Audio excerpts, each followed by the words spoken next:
技术乌托邦的哲学根源可以追溯到启蒙运动，在此之前，乌托邦的想象多基于社会组织或宗教神学，如托马斯·莫尔于1516年出版的《乌托邦》，而科学革命的兴起，让人们第一次相信人类可以通过理性和系统性的方法来理解并改造自然。培根被誉为技术乌托邦之父，他的未完成小说《新亚特兰蒂斯》描绘了一个名为本萨勒姆的虚构岛屿，这个岛屿的繁荣与和谐并非来自政治或法律，而是来自一个名为所罗门宫的科研机构。所罗门宫的科学家们致力于通过实验和发明来拓展人类帝国的疆域，实现一切可能之事。他们发明了潜水艇、飞行器、生命延长技术等，这标志着乌托邦的实现路径从社会改革转向了技术创新。培根确立了技术乌托邦的核心范式，那就是知识即力量，技术是增进人类福祉的终极工具。到19世纪，工业革命将培根的想象变成了现实。蒸汽机铁路工厂以前所未有的规模改变了社会结构和生产力，这带来了巨大的乐观情绪。法国思想家圣西门主张建立一个由科学家、工程师和实业家领导的工业社会。他认为，社会的管理不应由旧贵族和神职人员把持，而应交给最懂生产和效率的专家。通过科学规划和大规模工业项目，如开凿苏伊士运河和巴拿马运河，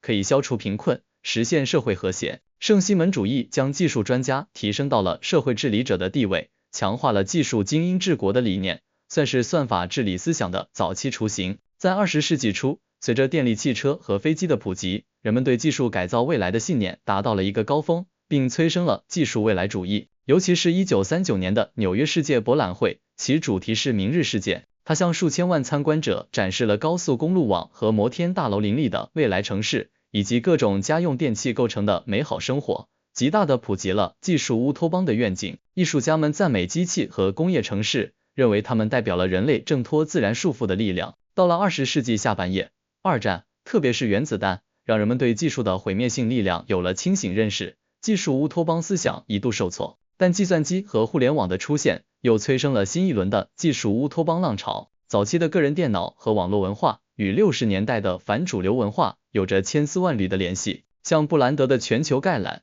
就提倡接触工具，认为技术可以成为个人解放、反抗集权的力量。到90年代，随着互联网的普及，巴洛发表了著名的赛博空间独立宣言，宣称网络世界是一个不受现实政府管辖的自由平等的全新空间。人们相信互联网将打破信息垄断，赋权于民，创造一个全球化的去中心化的民主社会。进入21世纪，随着人工智能、生物技术和纳米科技的飞速发展，技术乌托邦思想演变为更具体、更激进的形式，主要有3大流派。起点理论由库兹韦尔发扬光大，预测技术，尤其是 AI， 将呈指数级加速发展，在2045年左右超越人类智能，引发不可预知的巨大变革，带领人类进入永生和无限智能的时代。超人类主义 Transhumanism 主张利用科技，如基因编辑、脑机接口、纳米医疗等，克服人类自身的生物学局限，如衰老、疾病、死亡和智力天花板，最终进化为后人类 Posthuman。而硅谷精神则是当代技术乌托邦的大本营。硅谷的创业文化充满了用技术改变世界的宏大叙事，从解决出行问题的 Uber 到连接全世界的 Facebook， 再到探索太空的 SpaceX， 其背后都蕴含着一种信念：所有社会问题最终都可以被简化为一个技术问题，并由一个聪明的算法或硬件来解决。接下来我们分析一下技术乌托邦的哲学内涵，其哲学内涵也是被用来批判技术乌托邦的主要依据。技术决定论。技术决定论是技术乌托邦最核心的哲学基石。他认为，技术是社会变迁的根本驱动力，它独立于社会之外，以自身逻辑发展，并反过来塑造我们的文化、政治和经济制度。社会制度和人类行为只是被动的适应技术变革。在这种视角下，历史的火车头不是阶级斗争或思想变革，而是技术发明。只要发明了正确的技术，社会问题就会迎刃而解，不需要复杂的政治协商或道德辩论，只需要等待下一个技术突破。然而，人类社会的问题并非单单是技术问题，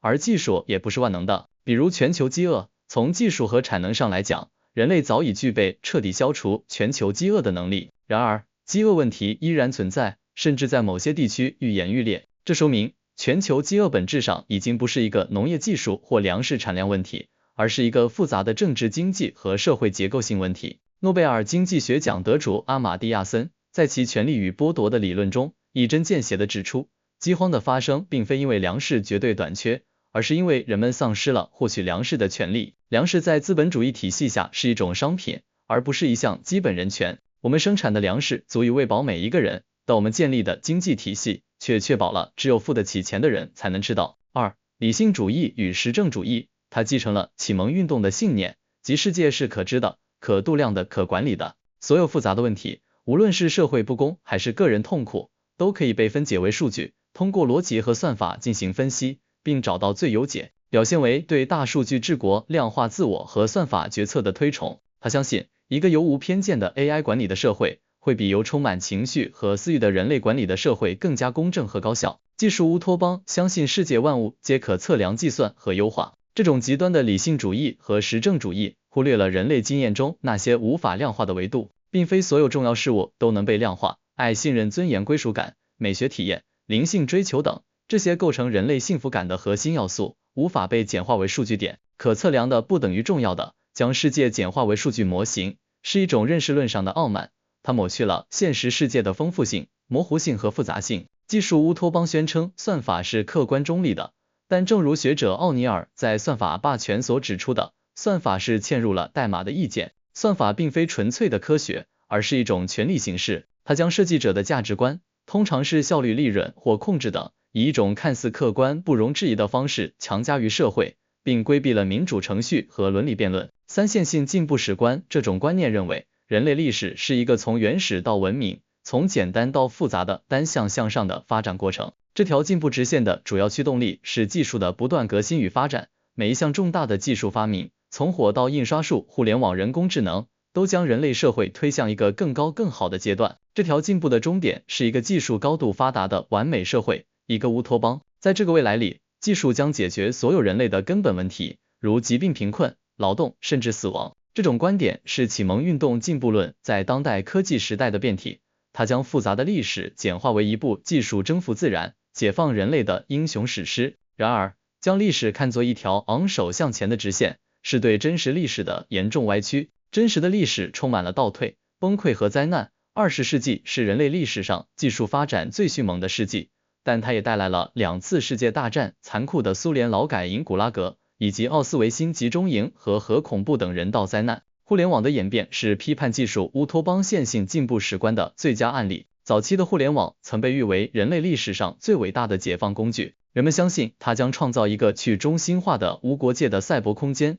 信息自由流动，知识全民共享，个体获得前所未有的赋权，从而催生一个更民主、更平等的全球村。这完全符合线性进步的叙事。然而，互联网在全球部分国家却成为了监控民众的温床，用户数据被大规模收集和分析，行为被算法精准预测和引导。它非但没有促进理解，反而加剧了信息茧房和回音式效应，导致社会撕裂和政治极化。毫无节制的言论自由，使得虚假信息、阴谋论、网络暴力、人身攻击泛滥成灾，比如现如今评论区里乌烟瘴气的推特，这些都是线性进步史观所忽略的非技术因素。4. 人类可塑性与完美性。与认为人性本恶或人性不变的传统哲学不同，技术乌托邦主义者，尤其是超人类主义者，相信人类的生理和心智并非神圣不可侵犯的终极形态，而只是进化过程中的一个阶段。我们不仅能够，而且应该利用技术来改造自身，变得更聪明、更健康、更长寿。终极目标是克服人类这一物种的固有缺陷，实现生物学意义上的完美。不过，哲学家桑德尔在《反对完美》一书中指出，人类的有限性，我们的脆弱、会犯错、会衰老、终将死亡等，并非纯粹的缺陷，它们也是我们许多宝贵品质的来源。正是因为生命有限，我们才懂得珍惜时间；正是因为身体脆弱，我们才学会同情和关怀；正是因为有局限，我们才懂得谦卑。追求技术上的完美改造，可能会让我们失去这些构成人性的核心特质，变成超人但不再是人。不完美以及脆弱性和有限性是人类境况的固有部分，也是意义和道德感的源泉。试图用技术彻底根除它们，是一种对人类境况的根本性误解。而当基因编辑、认知增强等技术变得可用时，谁有权使用它们？谁来定义什么是优良的基因？在市场逻辑下，这些技术几乎必然会成为昂贵的商品，只有富人能负担得起。这将导致人类社会分裂为经过基因优化的超人阶级和未经改造的自然人阶级。形成一种前所未有的基于生物学差异的种姓制度，这无异于一种由市场驱动的自由主义优生学，其后果可能比国家强制的就是优生学更为严重。追求技术上的完美人类，极有可能导向一个更加不平等的社会，并引发关于何为正常、何为优越的危险伦理滑坡。5后稀缺主义，这是技术乌托邦经济学的核心。他认为，人类社会几乎所有的冲突、不公和罪恶、战争、盗窃、贫困，都源于资源的稀缺性。因此，只要技术能够创造出无限的能源，如核聚变和物质财富，如通用纳米制造机，稀缺性本身就会被消除。在一个物质极大丰富的后稀缺社会里，市场经济甚至私有财产都可能失去意义，人类将进入一个各取所需、自由协作的全新文明形态。这与马克思主义对共产主义高级阶段的某些描述不谋而合。当大部分人类劳动被机器取代，如果生产资料仍然是私有的，那么绝大多数人将失去获取收入的唯一手段，出卖劳动力。他们不会成为享受后稀缺成果的自由人，而是沦为经济学家尤瓦尔·赫拉利所说的无用阶级。他们对经济系统没有用，因此也没有议价能力。在这种情景下，社会可能演变成一种新的数字封建结构。少数掌握着自动化生产和 AI 平台的科技领主，控制着绝大多数人的生存资料。普通人可能通过全民基本收入 UBI 获得维持生存的配给，但这是一种被动的被施舍的生存，而非主动的有尊严的生活。他们的生存完全依赖于科技领主的善意和系统的稳定性，任何反抗或异议都可能导致其生存资料被切断。这是一种以富足为表象的更深层次的奴役。后稀缺主义承诺将人类从劳动中解放，但他没有回答，解放之后，我们去做什么？生命的意义何在？一个所有物质需求都被满足，无需工作，终日沉浸在虚拟现实和娱乐中的社会，听起来很像一个精心设计的人类动物园。动物园里的动物衣食无忧。